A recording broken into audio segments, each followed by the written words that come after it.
Hi and welcome to the video seminar, How to Increase Worship Attendance in Your Church. As a worship and evangelism consultant and coach, I've learned to see numerical growth as a sign of fruit, and I assert that we can pursue it smartly and faithfully. I'm Kathy Townley, and I'm your host. There are two primary ways to increase worship attendance, and they happen in order. One is to reach more people than you already do, and two is to increase the relevance of your service.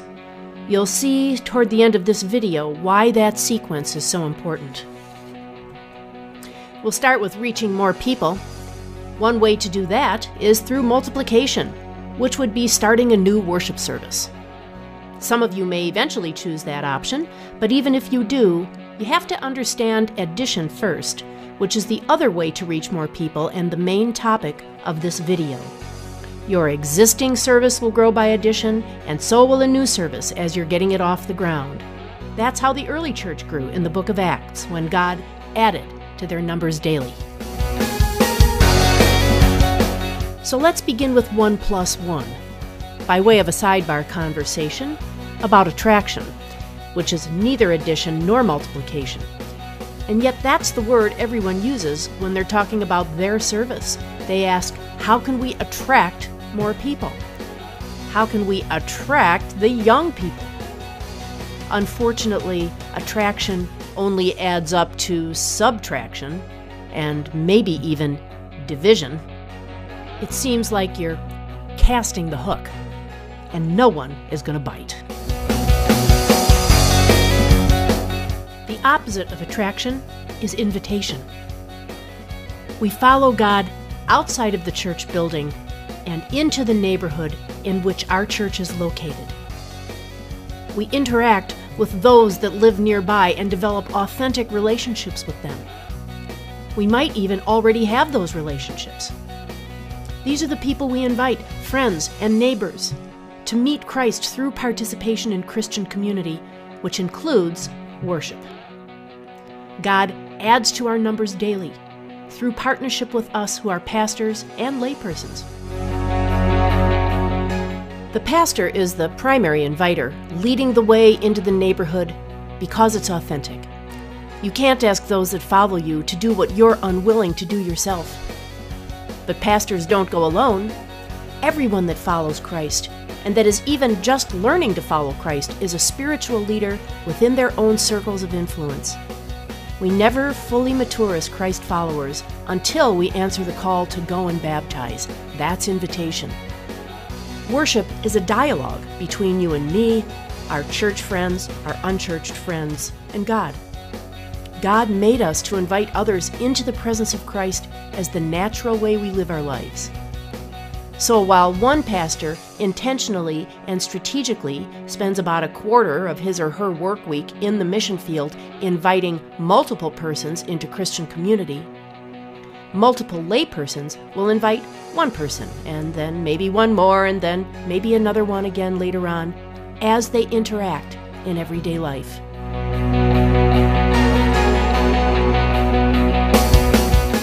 For approximately every 10 invites by one pastor, you'll probably get about one yes, give or take.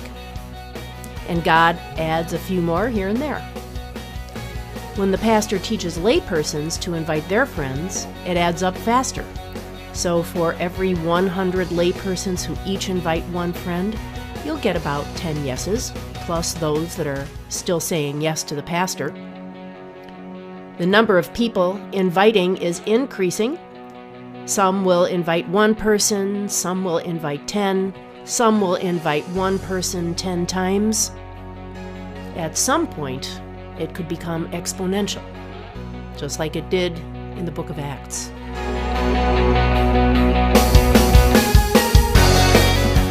In order for any of that to work out, we who are doing the inviting have to immerse ourselves in God's presence. Growing churches are praying churches. Unfortunately, praying and the use of other spiritual practices is a lost art for most of us. Our congregations don't rely on prayer as the foundation of community life.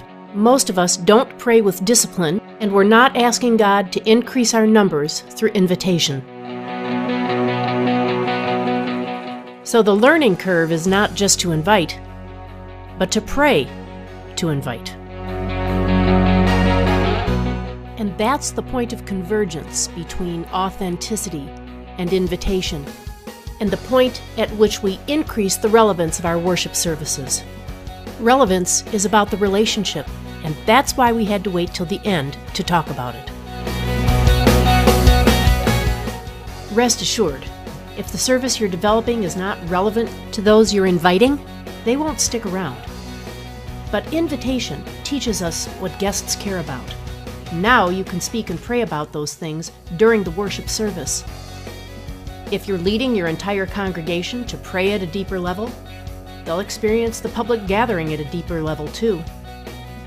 You'll think about guests in all parts of your service, especially when they arrive. First impressions are very important, and that includes the type of music you're playing in the lobby as guests are arriving, since they make up their minds about whether or not they're coming back within the first 5 minutes of being there. Not everyone you invite will come to the worship service first. Some will participate in a small group of some kind as a first step. Others, perhaps in a more hands-on capacity. Many such experiences can be worship experiences. Most of us define worship too narrowly. Adding numbers has something to do with what we're counting. But relevance is not just about what we can see with our own eyes. Rather, it's also about what you don't see. The way you organize behind the scenes impacts the worship experience. Neither committees nor teams are current. Community is the value at work in the 21st century, and your infrastructure must be built around it. You need a process to sustain invitation into the future. This is a marathon, not a sprint. You probably have a lot of questions right now. You can put some flesh on the bones with the other videos available for purchase on townleycoaching.com. Read the description for each in your workbook.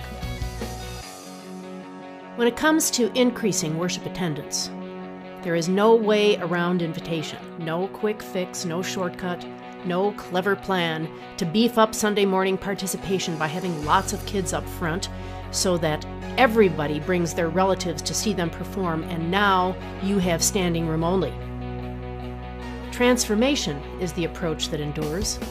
When pastors and their followers become the church, individually and corporately, it's amazing how God will be able to add to your numbers daily.